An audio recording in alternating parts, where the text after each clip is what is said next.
Olá, eu sou o Dr. Jorge Dyer, eu sou secretário-geral da Associação Médico Espírita do Brasil e, em nome da Associação Médico Espírita Internacional, eu cumprimento a todos que estão conosco neste evento. Hoje é um imenso prazer estar aqui para fazer a apresentação do meu amigo, meu colega, um grande pesquisador na área da mediunidade, que é o Dr. Marco Aurélio Vinhosa Bastos Júnior. Ele é médico formado na UFRJ, Universidade Federal do Rio de Janeiro, onde ele fez residência em endocrinologia e metabologia no Hospital Universitário do Fundão, né?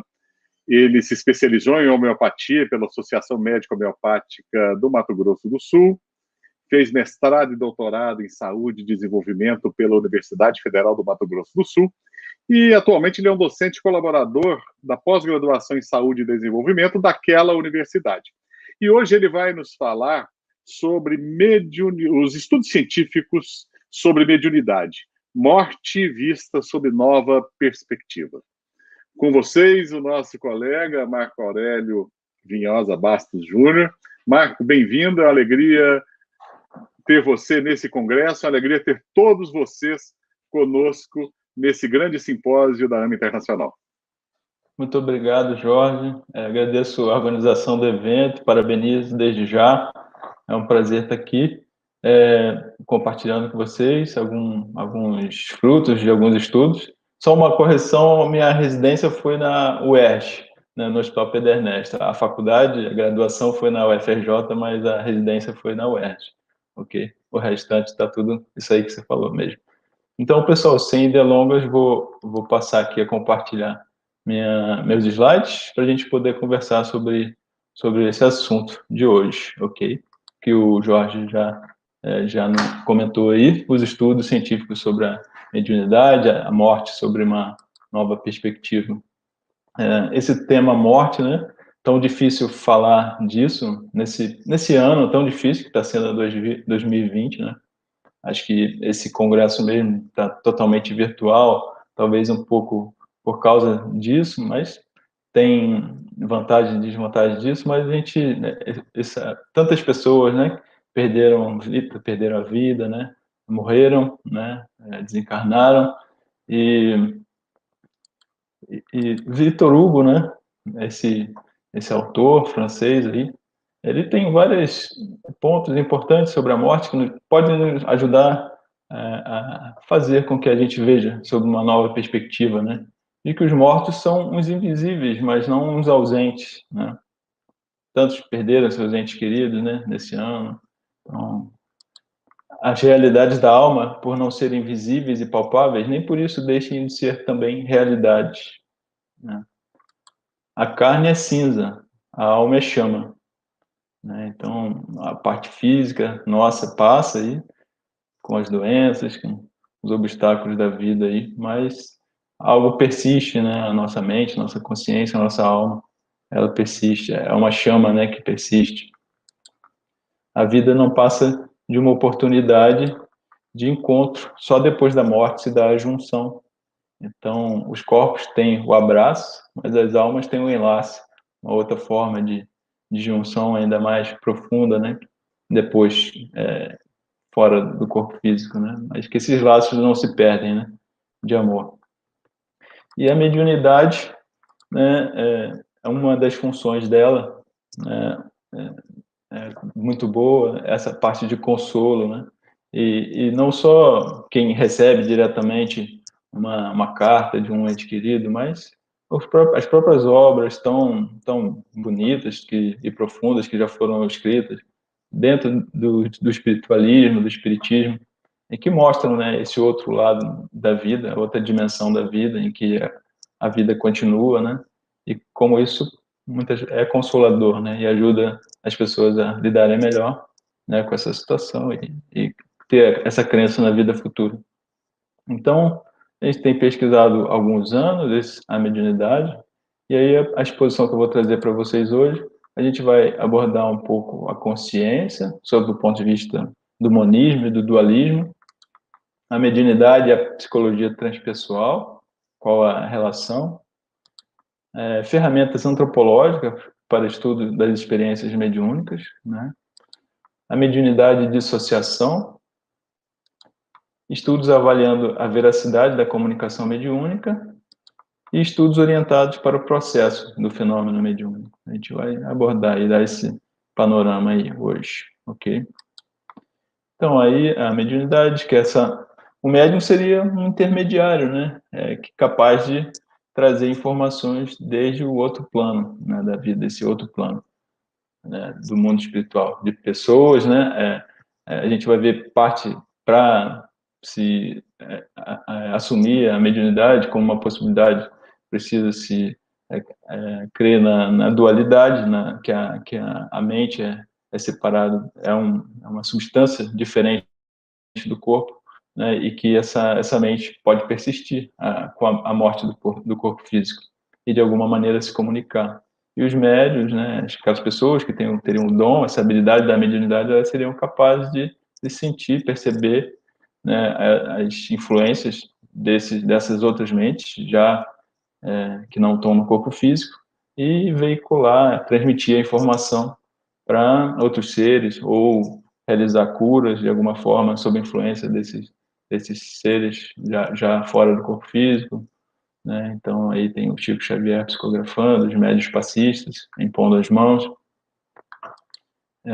Então a consciência, como eu falei, né, esse paradigma, né, que existe, né, é o problema, um dos problemas até da filosofia, né, o problema da consciência, um dos desafios da ciência, em que a gente está bastante longe ainda de decifrar o cérebro, né, como o cérebro geraria, a coisa é unilateral, né, apenas o cérebro que gera a mente, é um resultado dos processos neuronais, ou de alguma forma a mente poderia existir de forma independente e utilizar o cérebro como instrumento para se expressar, para modificar os comportamentos. Então, isso é ainda uma questão em aberto, né? O dualismo, também chamado dualismo cartesiano, né, propõe que a mente imaterial e o corpo material, embora sejam substâncias fundamentalmente distintas, elas interagem de forma causal, né? E essa visão argumenta que a ligação é a ligação da mente com o cérebro que permite o pensamento, né? Já o monismo, né, é uma tese mais materialista, argumenta que a solução para o problema mente-cérebro é que os fenômenos mentais são causados por processos biológicos no cérebro, apenas nessa direção. A matéria gera a mente, né? Não é bilateral. A consciência é tida como um epifenômeno do cérebro, um elemento acessório sem capacidade de determinar o comportamento humano. A consciência, segundo essa visão, a consciência é causada pelo cérebro, mas ela mesma não causa mudanças no cérebro. Cada estado consciente é determinado por um estado cerebral simultâneo. Aí tem o Searle, esse professor aí da área de filosofia que defende essa tese. E também a visão cognitivista, né, a neurociência cognitivo-comportamental, que é predominante no meio científico, ela tem algumas contribuições, já algumas descobertas sobre a questão da consciência. E muito voltado para a parte da atenção, que a consciência seria um estado de alerta, né? A gente, por exemplo, a gente está em coma, né? Teve um trauma craniano e está em coma, então a gente não está nesse estado alerta, ou a gente está sob o efeito de anestesia geral, a gente não está no estado alerta, ou até o sono. O estado alerta é ligado à capacidade de responder a certos estímulos externos. E a experiência subjetiva humana, ela requer justamente atenção, né? No momento que a gente acorda, a gente começa a prestar atenção em tudo. Seja com foco, bem como essa coisa aqui, uma luz que é jogada sobre alguma parte. E, né, seja interno ou externo, nossos pensamentos internos ou algo no exterior, mas é um fluxo contínuo de pensamentos, né, que envolvem a atenção. A atenção liga nossas sensações às nossas ações para alcançar determinado propósito, né? Atenção, isso é relacionado com fenômenos neuronais, né?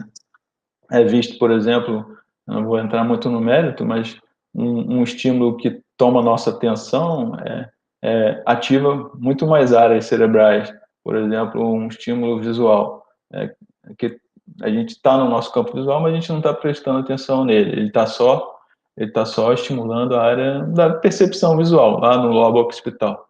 Mas se a gente está prestando atenção naquilo, já vai ativar sincronizadamente nosso lobo temporal, nossas memórias, nosso lobo pré-frontal, para a gente ter alguma estratégia em relação àquele objeto. Então, a atenção, e o que a atenção faz, ela melhora a capacidade de identificar certo estímulo através do aumento da taxa de disparo dos neurônios que estão detectando o estímulo e reduzindo o ruído de fundo não relacionado naquela população neuronal. Então, joga o foco. E justamente são algumas teorias que existem, eu não vou entrar, me aprofundar nisso, mas uma das principais é bem isso, como aqui a gente vê aqui o palco, né, a consciência como um palco, né, que é a teoria do espaço global, que justamente haveria ali um foco, né, vale todo o nosso, coisas que ficam no subconsciente, nossas memórias, o aprendizado que a gente já teve, aí a gente teria um narrador interno e ali esse foco, né, esse espaço global, como se fosse uma área de trabalho ali, e que aí vai tendo os inputs sensoriais e aquilo tem uma saída, né, nossos comportamentos, nossa linguagem. Então essa é uma teoria que integra, assim, proposta por Bars na década de 80 e que é muito aceita, mas não explica tudo, mas traz algumas contribuições, com certeza não explica tudo. Tem outras teorias também, do Damasio, que valoriza muito a parte somática, as sensações viscerais, até como fonte também dessa consciência, mas não vou entrar em mérito, depois a gente vai traçar algumas conclusões sobre essas visões de uma forma geral. E temos também, né, o ser humano e até algumas outras espécies animais, eles têm a autoconsciência, né, que é a capacidade de refletir sobre os próprios pensamentos e sentimentos. Né? Nós nos reconhecemos, né, como um ser à parte, assim, tendo nosso meio interno, meio interior, nosso pensamento. Isso, evolutivamente, é considerado que foi uma evolução da teoria da mente, né, que nosso cérebro, existe a cognição social, né, nós somos seres muito sociais, né, também outras espécies também, golfinhos, se a gente pensar, alguns primatas, e é uma vantagem a gente saber o que o outro está pensando, né? Para a gente se antecipar, até se a gente pensar na sobrevivência, né? Os seres sempre têm que garantir sua sobrevivência, então ele tem que se antecipar para ter suas estratégias, né? De ataque ou de defesa. E aí isso vai evoluindo, existe a teoria da mente terciária, né? Você saber o que o outro está pensando do que você pensa, e isso foi evoluindo tanto, né, segundo essa corrente, que isso gerou a autoconsciência, né? Isso gerou a autoconsciência, né? E em termos de neuroimagem funcional, que é esse método que hoje já se tem, já se vê que e até isso começou na década de 90, até com contribuições do Francis Crick, né, que é aquele cientista que foi um dos, junto com Watson Crick, né, desvendou a molécula de DNA e tal. Ele também tinha bastante interesse no estudo da consciência, né, se colocou como desafio contribuir nesse campo, e ele viu, né, que tinha, mais na área dele, foi mais com estudo de eletroencefalograma, e ele viu que tinha a autoconsciência, a autorreflexão, havia uma sincronização entre certas regiões do cérebro, aí no lobo parietal, no temporal, frontal, precisava ter essa sincronização entre essas regiões, né? E há uma estreita sobreposição desse padrão de atividade nessas regiões com o circuito neural envolvido na cognição social, realmente. Então, reforçando aquela tese anterior, né, de que tem relação com a cognição social. É como se fosse um tipo especial de cognição social, a autoconsciência, né? E curioso que, né, não vou entrar muito no mérito, mas as experiências espirituais, né, elas têm todas umas teorias que argumentam que a religião tem um papel importante na transformação do self, né, da pessoa, né, um self ideal, né, baseado nas memórias, o papel da cultura, algo que a pessoa quer se tornar, quer se transformar, e, de alguma forma, diminuindo um self anterior, que precisa ser modificado, e chegando mais próximo de um self ideal, e isso, aparentemente, também ativa áreas de cognição social, né? Quando a pessoa está realizando essas atividades, por exemplo, aqui a prece interna, mostrando aqui que áreas são recrutadas de cognição social, talvez a comunicação com Deus, né? Com espíritos, né? E tem essa parte da cognição social. E a neurociência cognitivista, né, ela considera que compreender a base da consciência humana permanece um desafio, né? Apesar de algumas contribuições, ela reconhece, né, que ela ainda é incapaz de explicar, né? E apenas começa-se a aprender como abordar a questão, por exemplo, a relação com a atenção e com a atenção social. Não está claro por que certos padrões de atividade cerebral dão origem à experiência subjetiva. Há uma lacuna de explicação, chamada em inglês explanatory gap, né? E há diversas teorias, mas sem consenso. E nessa lacuna, né, há as teorias pós-materialistas, né? Tem um expoente, David Bohm, que foi um físico, aqui um outro autor, Olivier Brabant, em 2016, que fez essas proposições da teoria pós-materialista, aqui baseado também um pouco nos trabalhos de Friedrich Myers, do século XIX, e o David Bohm era um expoente da física quântica também. Então, mostrando, né, já tem algumas até evidências, né, de que existe existiria um outro mundo, né, uma realidade latente, né, quântica, nos domínios da quântica, né, e que haveria um self subliminar e um self supraliminar, né, o self, né, nosso eu, e que um estaria nessa realidade expressa, o mundo clássico e o mundo quântico, né, e que haveria um limiar ali, né, e que os médiums, será que a gente poderia, né, especular que os médiums conseguiriam fazer, né, atuar, né, estar ao mesmo tempo nos dois mundos e conseguir se comunicar?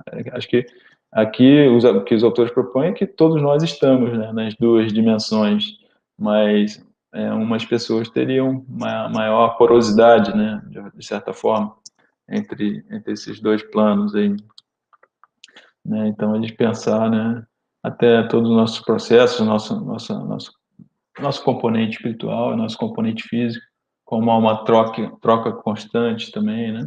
Até pensando nos nossos hormônios, né, como nossa mente influencia nosso comportamento, nossa mente. E isso se retroalimentado, né?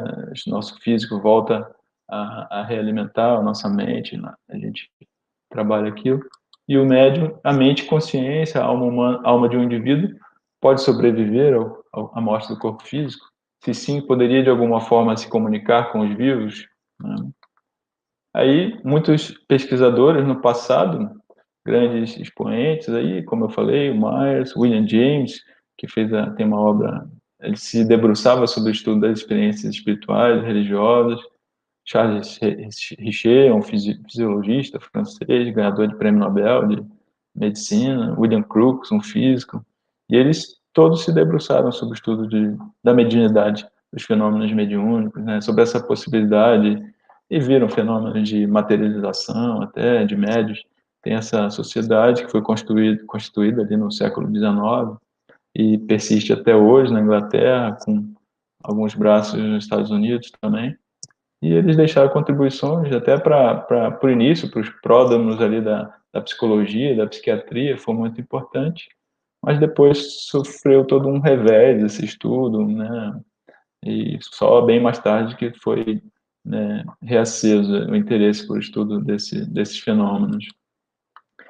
Por exemplo, já na década de final do século XX, aí, né, o Pim van Lommel, com estudo das experiências de quase morte, né, que mostravam que, né, com dados, né, bem, até acompanhamento por 8 anos de paciência, com dados bastante robustos, de que em momentos que a pessoa estava ali sem atividade elétrica cardíaca, ela poderia depois voltar, né, de alguma forma, passar aquele momento ali de parada cardíaca e voltar e ela perceber coisas objetivas ali do ambiente que ela não poderia, até às vezes até sem atividade elétrica cerebral, e ela descreve com precisão coisas do ambiente, dados que ela não poderia ter acesso de outra forma, né? Realmente fazendo as pessoas se questionarem. Até hoje é uma das experiências que desperta muito interesse, de que realmente a consciência pode acontecer de forma externa ao corpo, né? E persistir, a pessoa ter lembrança disso, mesmo o cérebro não estando funcionando, né? Não ter fluxo sanguíneo no cérebro, praticamente não ter. Claro, existem críticas, existem outras hipóteses, mas não é só esse outro autor. Hoje já existem meta-análises sobre a experiência de quase morte, e é um fenômeno que realmente existe. E já, como eu falei, que teve um revés inicialmente na psicologia, na psiquiatria, a questão da mediunidade, mas já ali na década de 50, 60, veio forte a psicologia transpessoal, um ramo da psicologia que valoriza muito a dimensão espiritual do ser humano, a espiritualidade, as experiências espirituais. Esse aqui, Charles Start, um dos seus expoentes, aí tem outros importantes, Maslow também, e que estudavam os estados de consciência, né, estados alterados de consciência, né, das experiências transcendentes, e investiga as percepções extrasensoriais, né? E a espiritualidade seria a busca pessoal para entender questões profundas sobre a vida, seu sentido, relação com o sagrado. Busca essa que pode ou não levar ao desenvolvimento de práticas religiosas, né? Então, né, não necessariamente a religião, mas esse contato com o sagrado, né? E a mediunidade muitas vezes se encaixa, né, entre as experiências espirituais, né? E que a pessoa estaria ali, né, quando ela recebe as informações, ela estaria num estado alterado de consciência, com uma alteração qualitativa no padrão de funcionamento mental, né? Ela se vê como uma outra pessoa, se vê de fora, e o espírito utilizando o seu corpo para se expressar, né? Toda uma diferença, uma mudança qualitativa, né? Aqui um modelo proposto pelo Tarty, né, em que mais em algumas pesquisas que são feitas, em que alguém encarnado, isso aqui é uma pessoa encarnada que está consultando um médium a respeito de informações sobre uma terceira pessoa que já faleceu, um morto aqui, e de alguma forma, através até de uma comunicação telepática, o médium se comunicaria com a alma, né, dessa pessoa que já faleceu, já que não tem a comunicação comum, ela pode acontecer de alguma forma telepática, né? Existem diretrizes, vou passar aqui rapidamente, mas para a gente pesquisar, né, já tem sido pesquisado há algum tempo, mas principalmente evitar preconceito, buscar teorias, né, que embasem o estudo dessas experiências, revisar a literatura, evitar patologizar o diferente, até para evitar estigmatizar, tratamentos desnecessários, que a gente vai ver que a cultura tem um papel, desenvolver instrumentos adequados para avaliar as crenças e experiências, cuidado na escolha dos termos, justamente para evitar essa patologização. Aí, sempre considerar o papel da cultura, né? A gente vai detalhar um pouco mais isso. A postura do pesquisador deve ser neutra, mais empática, né? Aberto ao desconhecido, né? Mas imparcial, né? Rigorosa, com métodos rigorosos, mas, né, se você tiver uma incredulidade ferrenha, você pode até prejudicar, né, o indivíduo que está tendo aquela experiência, desestimular de alguma forma. Então, mais cuidado contra, como toda ciência, né, cuidado contra o estabelecimento de nexos causais, realizar estudos longitudinais, levar em consideração a complexidade das relações entre experiências anômalas e psicopatologia, tentar avaliar sempre a confiabilidade, consistência externa, quer dizer, avaliar por formas diferentes uma mesma informação obtida, ter uma diversidade, criatividade na escolha dos métodos. E a antropologia, acho importante falar um pouco dessa parte, porque os antropólogos, eles analisam as práticas culturais de certos grupos e comparam com práticas de outras sociedades, sem julgar nenhuma delas como sendo superior ou inferior à outra. É claro que sempre que a gente analisa uma cultura, a gente vai ver aquilo sob a perspectiva da nossa, né? Mas é importante não ter esse julgamento. Por exemplo, a gente pode estudar outras religiões. O pesquisador, muitas vezes, tem sua religião, mas você pode estudar pessoas de outras religiões, sempre avaliando, procurando descobrir o significado daquelas práticas para as próprias pessoas, né? E comparar, né, com outras sociedades, não julgando como positivo ou negativo, mas essa atitude, né, de neutralidade e essa atitude empática é muito importante, né, que a gente tem que aprender um pouco com os antropólogos aí. E a psicologia transcultural, ela estuda diferenças e semelhanças no funcionamento psicológico e social em diversas culturas e grupos étnicos, buscando os princípios universais que se aplicariam em todas as culturas. Então, ele estuda experiências diferentes, contextos diferentes, mas vê o que tem de comum. E a gente vê realmente que a gente muitas vezes tem muito mais coisa em comum do que diferença, né? E aplica esforços para produzir conhecimento sobre o fenômeno, definindo até que pontos são universais e até que pontos são específicos de tal cultura.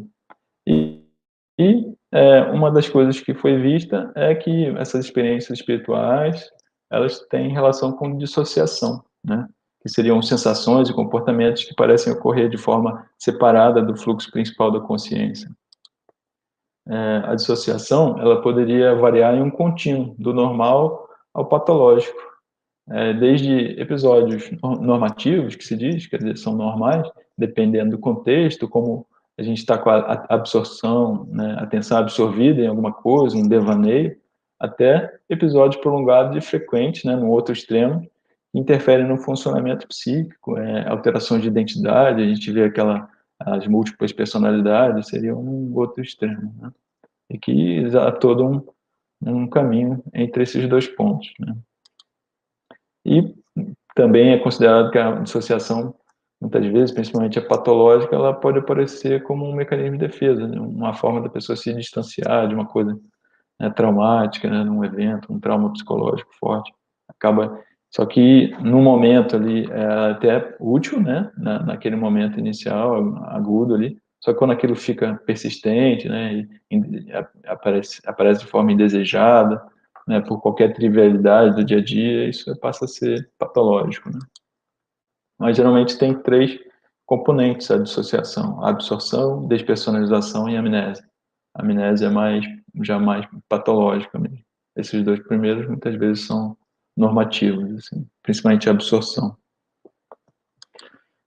Mas a mediunidade é considerada, tem o código de doenças, né, o CID, tem lá o código F44.3, que é transtorno de possessão, né, mas em que a pessoa tem prejuízo para sua vida por se sentir possuída por espíritos, né. Mas existiam ressalvas, né, em que quando aquilo acontece de forma controlada, dentro de um contexto religioso, cultural, né, aquilo não é doença.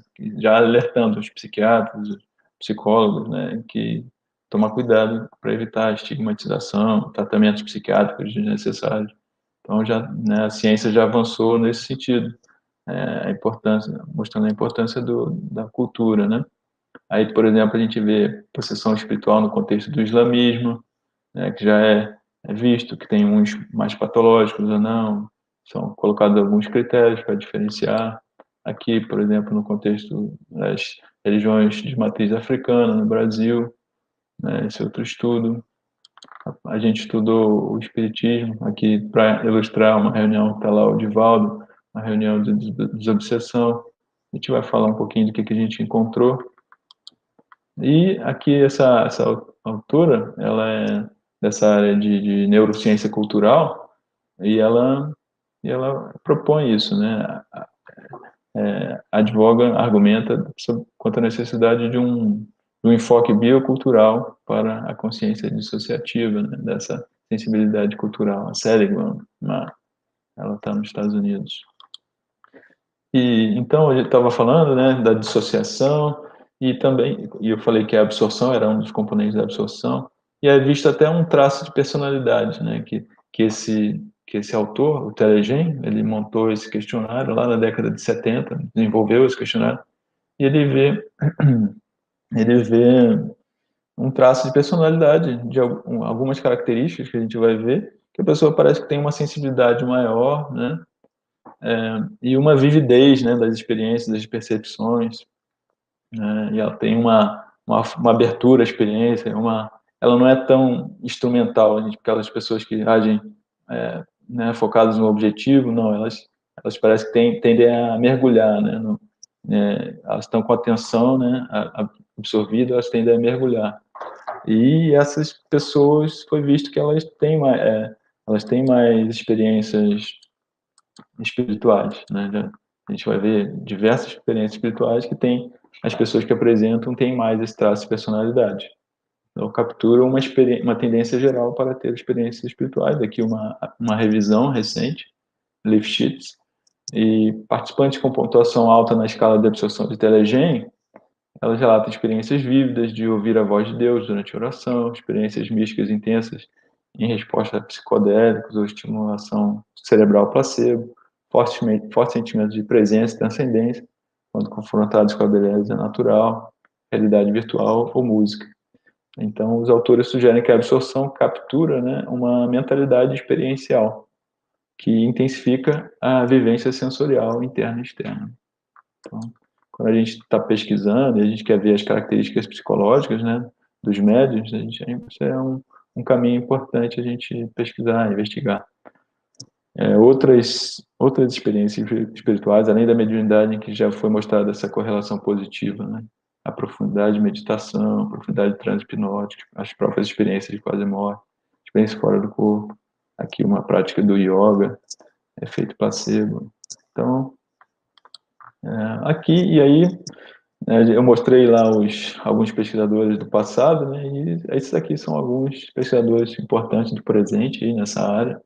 Edson Cardenha, que está lá na Suécia, Alexandre Moreira, isso aqui, vamos dizer, prata da casa, né? Alguns importantes aí, o Carlos Luchetti, foi meu orientador, Everton Maraldi, está lá em São Paulo, e com as suas obras aí importantes, o Everton, acho que participa da Associação Parapsicológica, contribui nesse campo também, Alexandre nem se fala, tem contribuições muito importantes, principalmente para orientação de trabalhos, e toda uma linha de pesquisa avaliando a saúde mental dessas pessoas, né?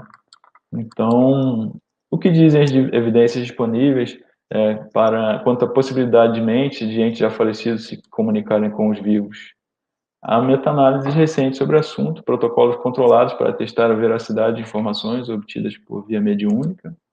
Aqui, só vou mostrar aqui uma meta-análise feita pelo um dos autores aqui, o Patrício Tresoldi, um italiano, se eu não me engano, está acho que é Padova, a cidade dele, e ele pesquisa bastante, não só essa parte de mediunidade, quanto das percepções extrasensoriais, visão remota, outras coisas, e usando métodos bem robustos, estatísticos, ele viu que sim, né, que a meta-análise chegou à conclusão que sim, né, apoia a hipótese, a possibilidade, né, dos médiuns obterem, assim, de forma cega, né, informações objetivas, né, verificáveis, né, que sugerem que eles têm essa capacidade de obter informações objetivas, sugerindo a existência realmente do fenômeno mediúnico, que os médiuns, descartando protocolos que descartam a possibilidade de fraude, assim,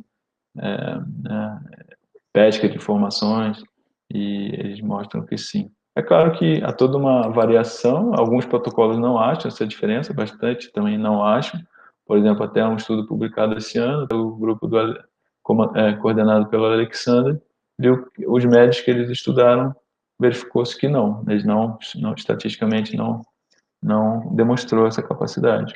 É uma questão ainda em aberto. Os autores aqui argumentam para a necessidade de equilibrar a validade ecológica e condição controlada, né? de fornecer um ambiente de pesquisa que favoreça um bom desempenho dos médios, né? Para, assim, não, claro, mantendo toda a imparcialidade, todo o controle, mas para ele fazer o que está acostumado a fazer para maximizar, né, assim, os resultados, e não permitir que aquele contexto da pesquisa atrapalhe de alguma forma. Então, protocolos cegos para avaliação da veracidade apontam que sim, a comunicação mediúnica é possível, embora muitos estudos também falhem em demonstrar isso, a importância de equilibrar esses aspectos. É importante a atitude de investigador, ou seja, neutralidade, mas também de abertura ao desconhecido. A atitude de descrença ferrenha da parte do investigador poderia afetar negativamente as habilidades dos participantes. A comunicação entre a mente não local e o médium encarnado apenas poderia ocorrer, como eu mostrei naquele esqueminha do TART, através de uma espécie de telepatia, né? Alguma percepção extrasensorial. Portanto, os pesquisadores do campo da mediunidade também devem estar bem informados quanto às evidências produzidas nos experimentos avaliando as percepções extrasensoriais, as habilidades psíquicas, né? Telepatia, visão remota, todas essas. Por várias décadas de pesquisa, as meta-análises recentes apontam para a existência das habilidades psíquicas, com estudos publicados em revistas, né, tradicionais da área de psicologia.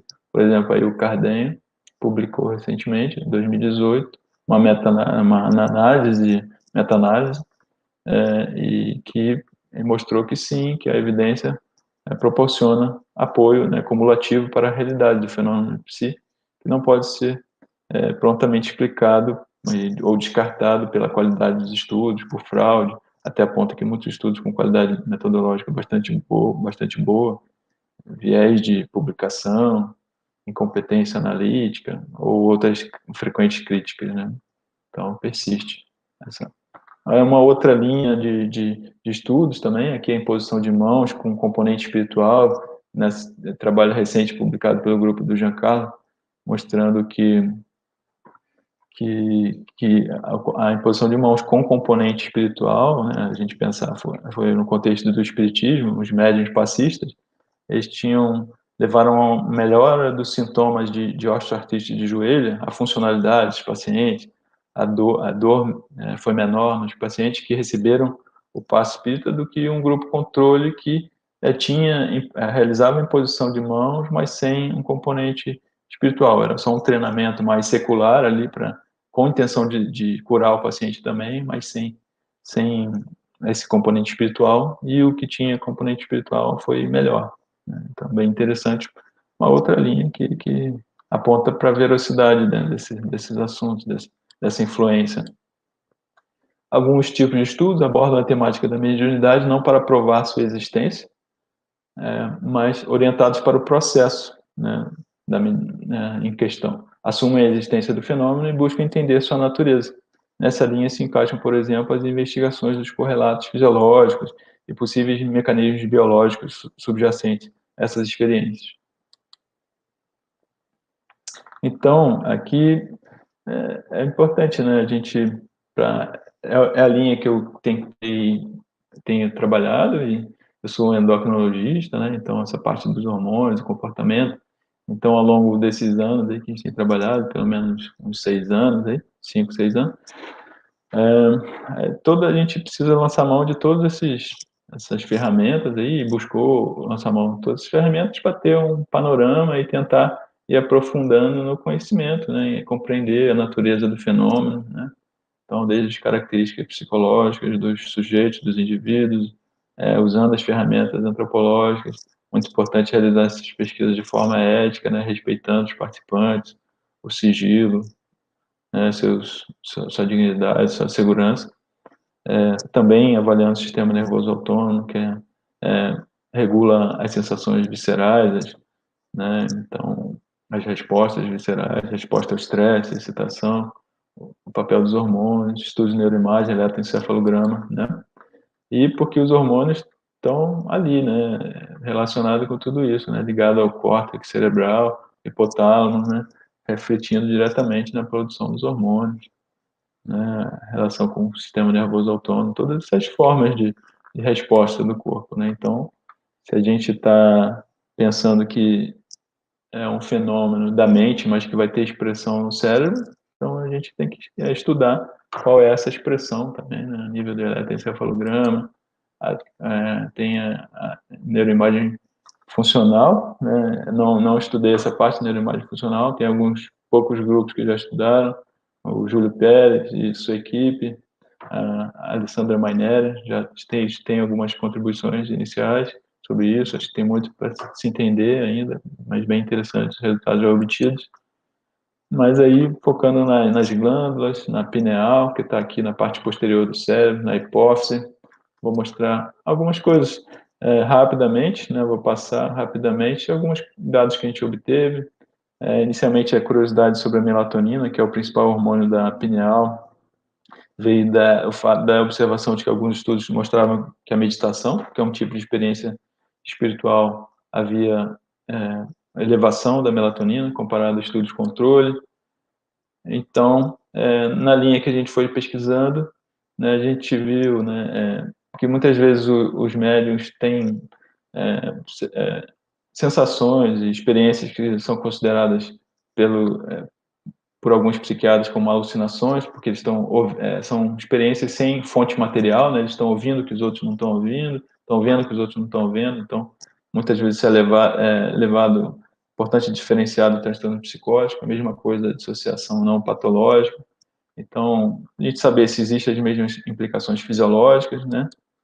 Acho que não vou entrar tanto em detalhe, mas só mostrar que a dissociação patológica, geralmente os indivíduos têm sinais de estresse crônico, com aumento de frequência basal, com padrão de reatividade ao estresse alterado, pode ter alteração, aumento de volume da glândula hipófise na fase aguda, né? Aqui, a própria resposta ao estresse, a normal é essa, é exposto ao estresse, que é essa barra cinza, e tem uma elevação ali, tanto da frequência cardíaca, quanto aqui é o cortisol, né? Não, aqui é o estado de ansiedade, aqui é a frequência cardíaca, aqui é o cortisol. Então tem uma elevação, mas logo tem uma regulação daquela emoção e os níveis baixos de ansiedade, nível de frequência cardíaca baixo, cortisol tem uma subida inicial, mas depois baixa rapidamente, em questão de poucos minutos.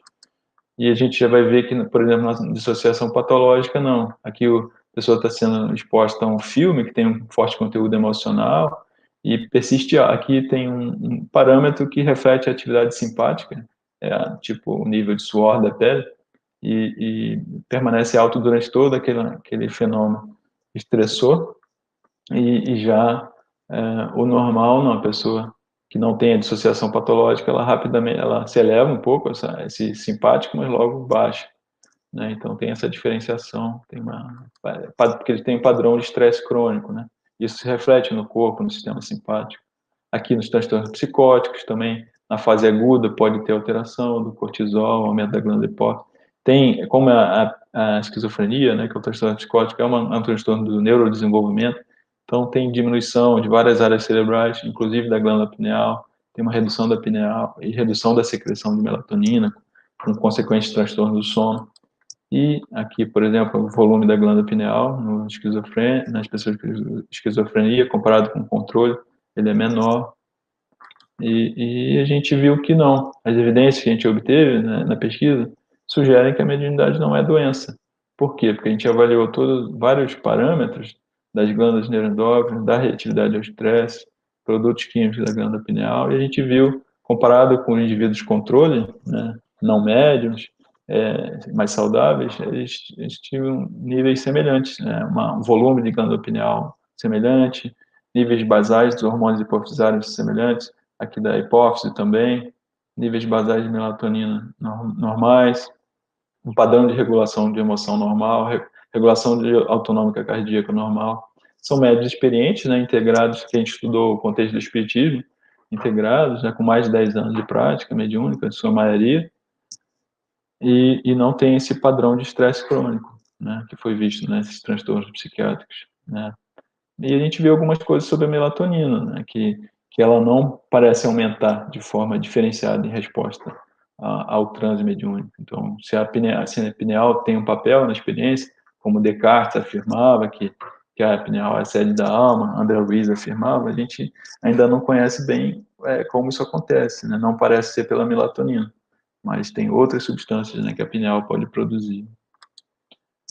Aqui, só uma expressão gráfica disso, a semelhança, né, do grupo controle, quanto a pineal, quanto a hipófise também, uma semelhança.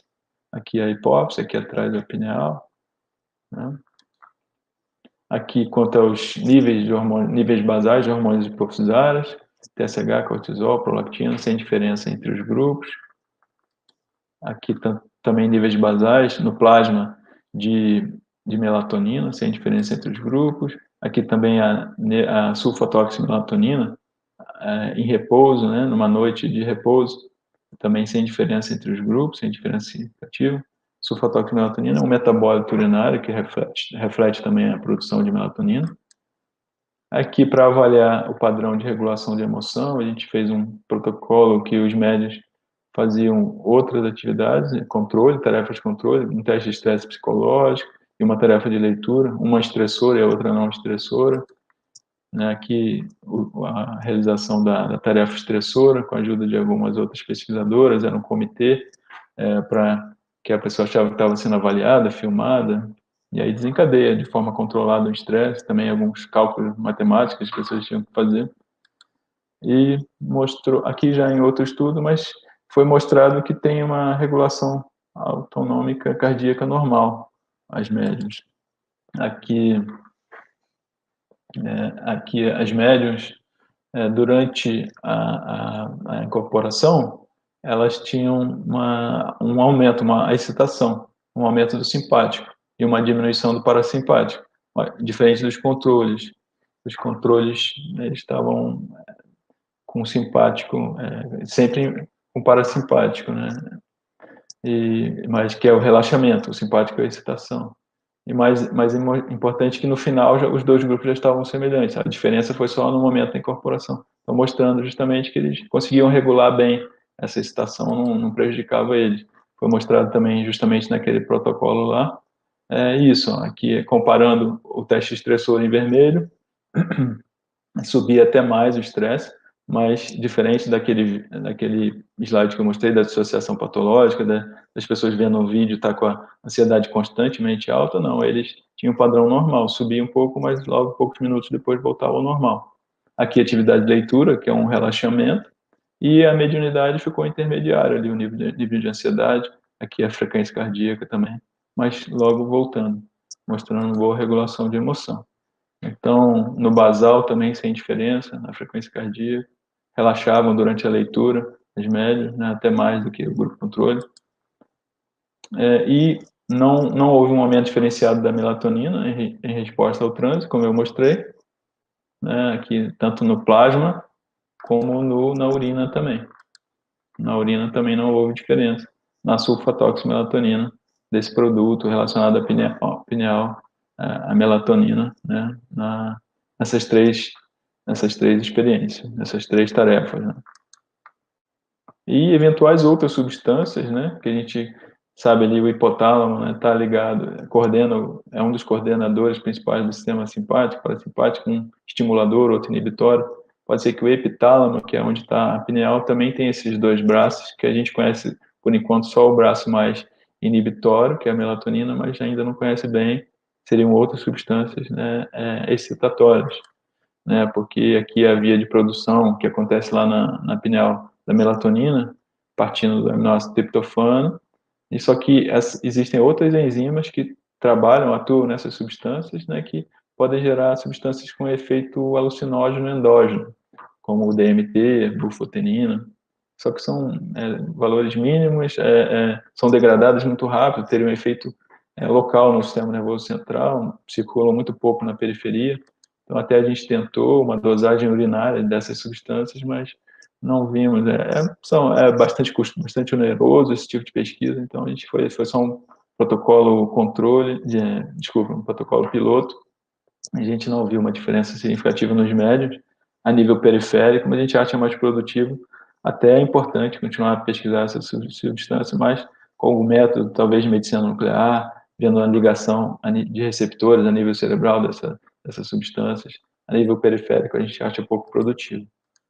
Então, os achados já terminando, os achados neuroendocrinológicos e reatividade ao estresse nas médias contrastam claramente com os relatos de achados em indivíduos com transtornos psicóticos e dissociativos, os quais, via de regra, apresentam anormalidades em praticamente todos os parâmetros que foram descritos. Isso ressalta a importância de refinar o diagnóstico diferencial entre formas não patológicas de possessão espiritual versus transtornos psicóticos e dissociativos.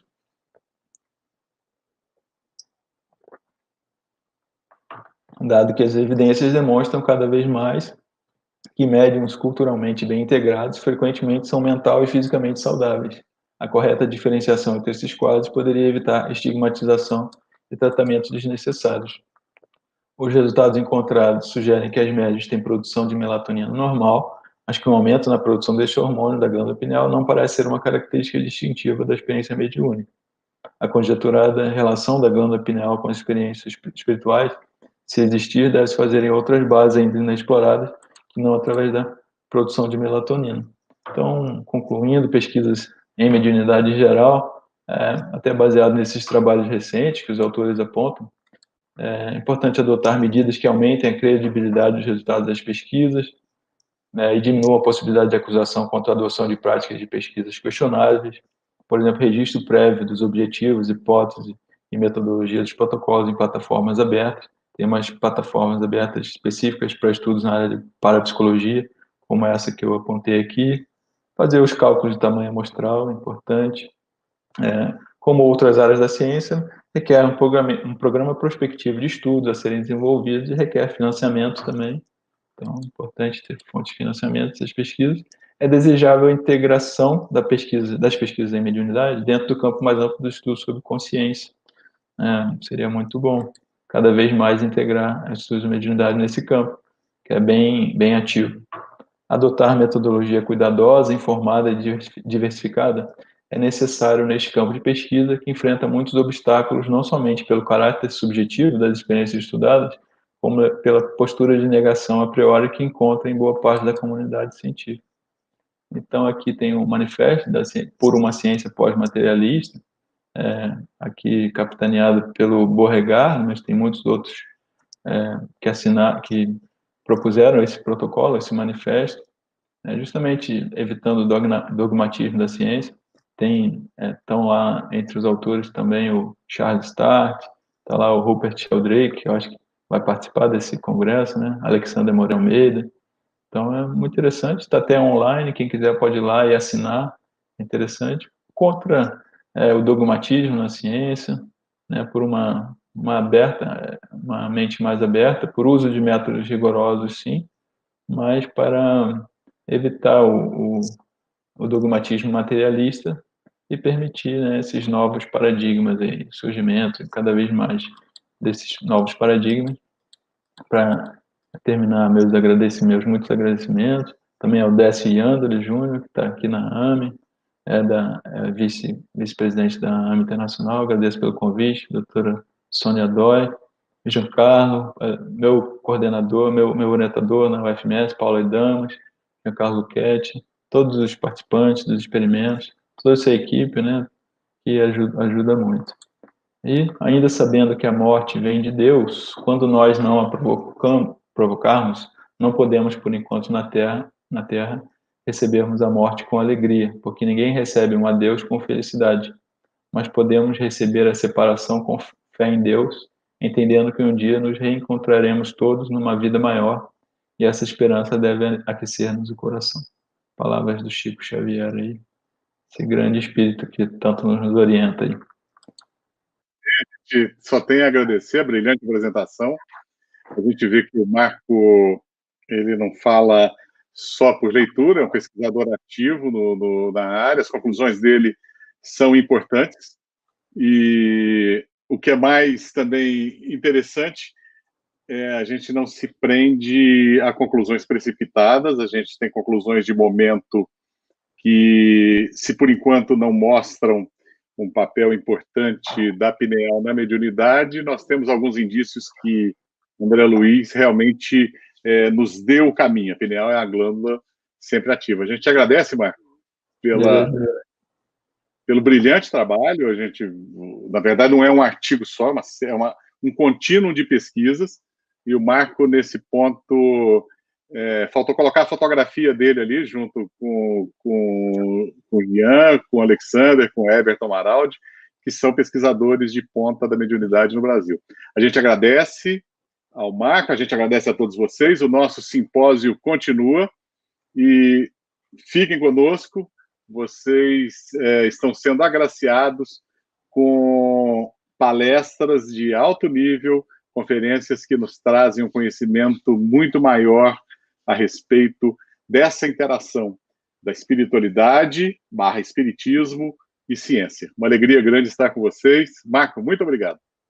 Obrigado, Jorge. Valeu, pessoal. Vamos continuar aí. Vamos às perguntas, né? Um abraço, pessoal. Muito obrigado.